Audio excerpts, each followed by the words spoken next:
Magandang umaga mga bata. Magandang umaga din po, teacher. Ako nga pala si Teacher Jamaica, ang inyong teacher sa Araling Panlipunan. Ngayon naman ay bago tayo magsimula, tayo muna ay mananalangin. Sabay-sabay tayong manalangin. Angel of God, my guardian dear, to whom God's love commits me here. Ever this day be at my side, to light and guard, to rule and guide. Amen. Ngayon ay pwede na kayong maupo. Ngayon naman, bago tayo magsimula ay ito ang mga paalala. Panatilihing tahimik at malinis ang paligid. Magtaas ng kamay kung nais sumagot o may sasabihin. Makinig ng mabuti sa guro. Makilahok ng mahusay sa mga aktibidad. Sana ay lahat ng ito ay inyong magawa. Ngayon naman ay meron akong ipanunod sa inyo.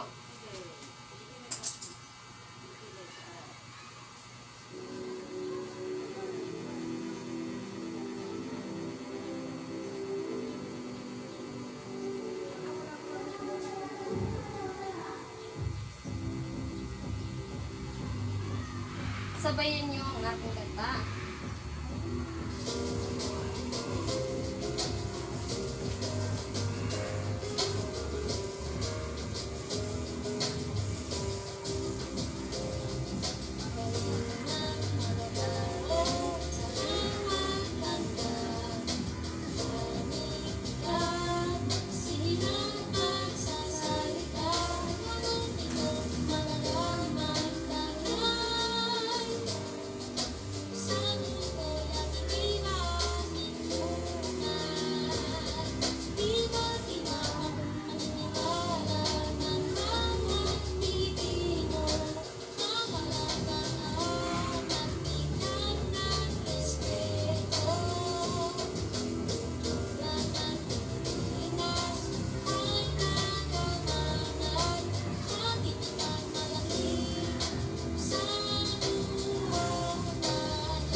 Base sa ating pinanood, ay siguro naman meron na kayong idea kung ano ang ating tatalakayin sa araw nito.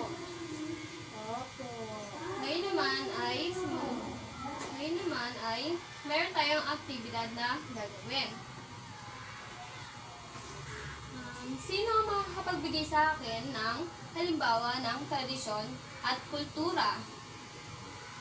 Ako po, teacher. Sige. Sa tradisyon po,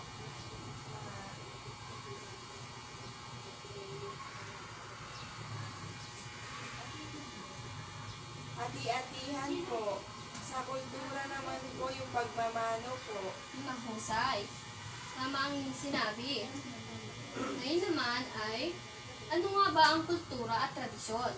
Ang kultura ang kabuuan ng mga kaugalian, paniniwala at gawin ng isang lipunan. Ang tradisyon naman ang mga gawi at kaugalian na ipinapasa sa bawat henerasyon. Halimbawa ng kultura ay ang pagmamano.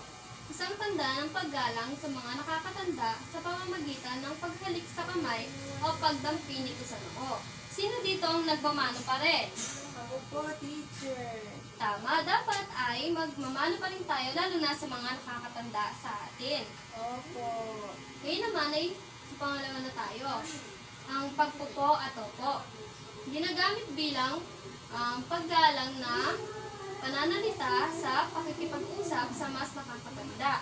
Ito ay isa rin sa kaugalian na dapat na hindi mawawala sa atin, lalo na sa mga bata. Ang pagpupo at opo sa mas matanda.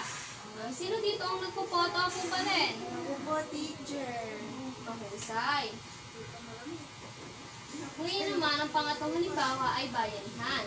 Ang diwa ng pagtutulungan sa komunidad aktibidad gaya ng sabayang paglipat ng bahay o pagtulong sa nangangailangan.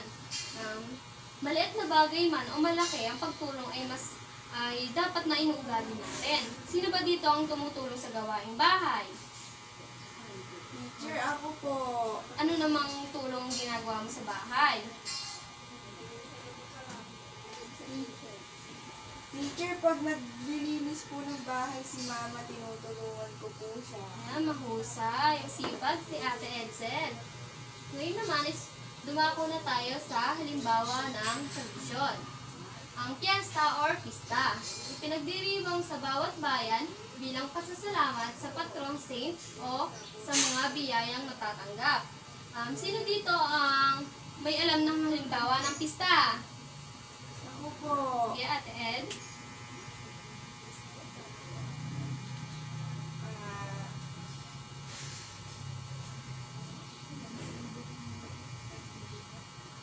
Ah, Ati-atihan po. O kaya po Sinulog Festival. Tama, very good. Ito ay halimbawa ng pista, ang Sinulog Festival.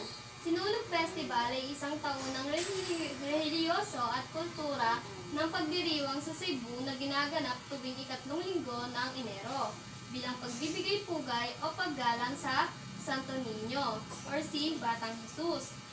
Dito is yung may nagaganap pang pagpaparada sa Santo Niño or mga sayaw. Sino sa inyo ang nanonood ng ganito sa bawat tanyo? Ako po, teacher. Yan, maganda, di ba? Opo. Dito naman ay isa pang halimbawa ng tradisyon, ang Simbang Gabi. Simbang Gabi ang siyam na araw ng misa bago magpasko, bilang paghahanda sa kapanganakan ng Jesus. Sino sa inyo ang kumukumpleto pa rin ng Simbang Gabi? Ako po, teacher. Yan, mahusay. Ngayon naman ay dumako na tayo sa panghuling halimbawa. Ang pista ng mga patay or undas. Pista ng mga patay o undas, paggunita at pagdalaw sa mga yumao tuwing Nobyembre 1. Sino dito ang laging nangongolekta ng mga pagkain at kandila sa may pundod? Wala po, teacher. Hindi po.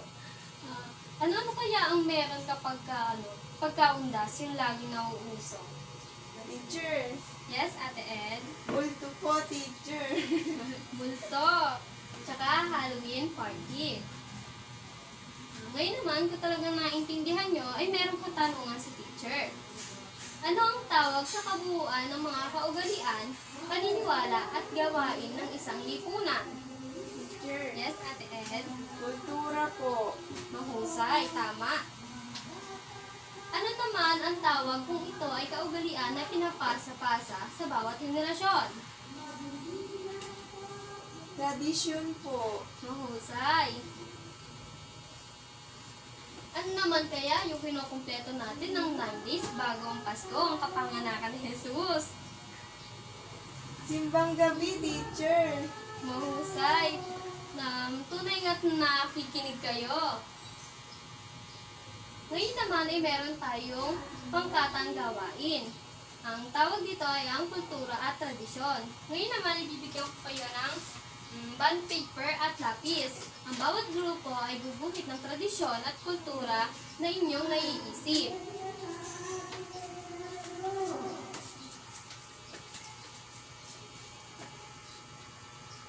Tapos na po ba ang lahat? Opo, teacher. Mahusay at ang gaganda ng inyong mga ginuhit. Ngayon naman ay meron uling katanungan sa teacher. Magaganda po ba ang mga kultura at tradisyon na meron tayo sa ating lipunan? Opo. Kung ganun po, sa tingin niyo po ba ay mahalaga ang ating mga kultura at tradisyon? Opo, mahalaga po. Ngayon ay meron tayong pagtataya. Sasabihin niyo lamang ang titik ng tamang sagot sa aking katanungan. Ano ang tawag sa kabuuan ng mga kaugalian, paniniwala at gawin ng isang lipunan? Teacher. Yes, Ate Ed. Di po. Tama ba ang sagot niya? Tama, mahusay. Ang pangalawa naman ay, alin sa mga sumusunod ang halimbawa ng tradisyon na kung saan nagpapakita ng respeto sa mga nakakatanda. Teacher. C po, teacher. Tama kaya ang sagot ni ate? Tama, letter C. Sa pangatlo naman, anong okasyon ang nagpupunta sa simbahan ng 9 days para sa pagsalubong ng kapanganakan ni Jesus? Letter C, teacher. Tama kaya ang sagot ni ate? Tama, letter C, simbang gabi. Ang pang-apat naman ay ano ang tawag sa pagdiriwang o pag-aalala sa mga yumang mahal sa buhay? Undas po, teacher. B po. Tama kaya ang sagot ni ate? Tama, letter B, undas. At ang huling katanungan ay, bakit mahalaga ang kultura at tradisyon? Teacher. B po. Tignan nga natin kung tama ang sagot. Tama, letter B, para magkaroon ng pagkakakilanlan. At tunay ngang nakikinig kayo at may natutunan kayo sa ating klase ngayon. At dahil dyan na po nagtatapos ang ating talakayin sa araw na ito.